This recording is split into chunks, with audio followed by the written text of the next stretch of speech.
Bonjour and welcome to another episode of The Inner D. For this episode, I wanted to do another character analysis. I want to talk about someone who, on the surface, might seem completely different from me. But the more I thought about it, the more I realized there are parts of him that I actually see in myself. And that character is Adrian Monk. Now, if you know Monk, you probably think, wait, what? Because when people think of Monk, they think of anxiety, fear, germophobia, OCD. But this isn't about surface level traits. This is about something deeper. This is about how I think, how I process, how I deal with fear, and how I move through life, which can also be applied to everyone if this relates to you. So the real question is not am I exactly like a monk, but rather in what ways am I similar and in what ways am I completely different? Let's start with the mind. Monk is one of the most detail-oriented people you'll ever see. He notices everything, a picture slightly tilted, a speck of dust, a pattern that doesn't make sense. His brain is constantly scanning, constantly analyzing, constantly trying to make sense of the world. In a weird way.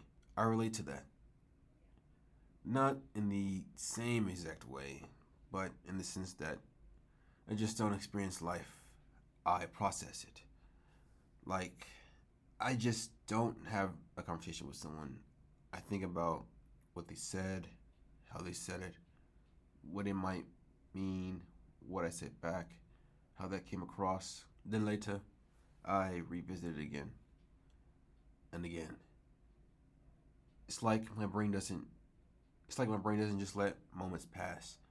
It studies them. And that's where me and Monk sort of connect. We're both thinkers, deep thinkers. But here's the difference. Monk's thinking comes from a need for control. Everything has to be right. Everything has to be certain. But if it's not, it creates anxiety, fear, panic. My thinking is a bit different. It's not about control, it's more about understanding. I want to know, why do I feel this way?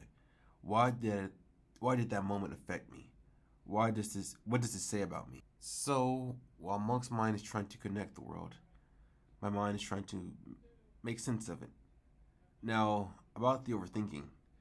Monk overthinks to the point where he gets stuck, like completely stuck. You can't move forward until everything feels right. And sometimes that moment never comes. And if I'm being honest here, I've had moments like that too, especially when it comes to people, especially when it comes to putting myself out there. Like, I tend to think about, what if I say the wrong thing? What if I make it awkward? What if this changes how they see me? And then suddenly I go from I should just say something to maybe I shouldn't say anything at all. And that right there, that's the overlap. That's the monk-like moment. But here's where I separate from him. Even though I overthink, I don't stay stuck forever, because my mind also creates. It builds, it reflects, it turns experiences into conversations, episodes, scripts, and stories. Monk's overthinking traps him.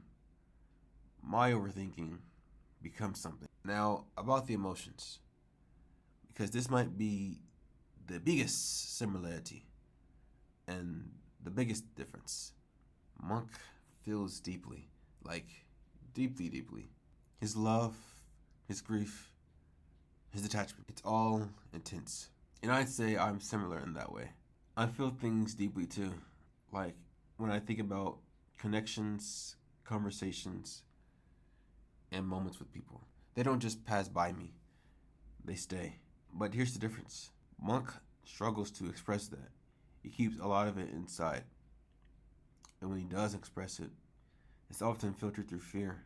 Me, I've been learning to express it through my reflections, my different shows, in my writing. I don't always say it directly to people, but I don't keep it buried either. I bring it somewhere. I give it I give it a place to exist. Now socially, this is where people might think, okay, yeah, this is where the comparison ends. But not completely. Monk avoids people, avoids situations, avoids discomfort. In me, I wouldn't say I avoid, but I do hesitate. Especially in situations where there's uncertainty, there's risk, there's potential rejection. Like, I'll be in a moment where I could say something and I pause. Not because I don't want to, but because I'm thinking about the outcome. And that hesitation, that's the closest I get to Monk socially. But here's the difference. I still try to show up. I host the different shows I do.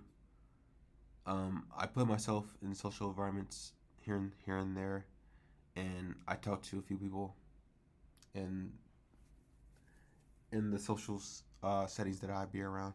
Monk avoids life for the most part. I hesitate, but I still live it. Even though I will say it's hard to find motivation to keep living and just live in a general sense. But at the core of Monk's character is fear. Fear of the unknown. Fear of losing control and fear of things being out of place. And that fear drives everything he does. For me, fear is there too. Fear of awkwardness, rejection, and things not going the way I hope. But the difference is I'm aware of it and I'm trying to move through it. Monk is controlled by fear. I'm learning how to face it. So, am I like Adrian Monk? In some ways, yes. I analyze, I feel deeply, I get stuck in my head sometimes, and I overthink.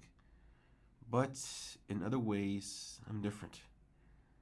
Because I'm not trying to control the world, I'm trying to understand it. I'm not running from fear.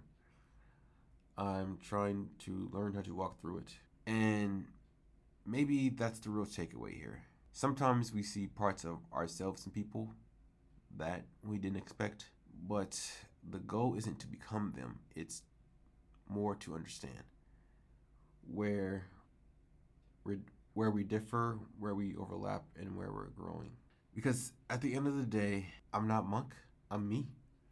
And I'm still trying to figure that out day by day.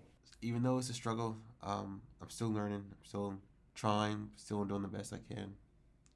And through it all, I guess that's all we can do as humans. And with that, that concludes this week's episode of The Inner D. I will see you in the next episode where I will be going into another one of my stories one of the fictional stories that I've written.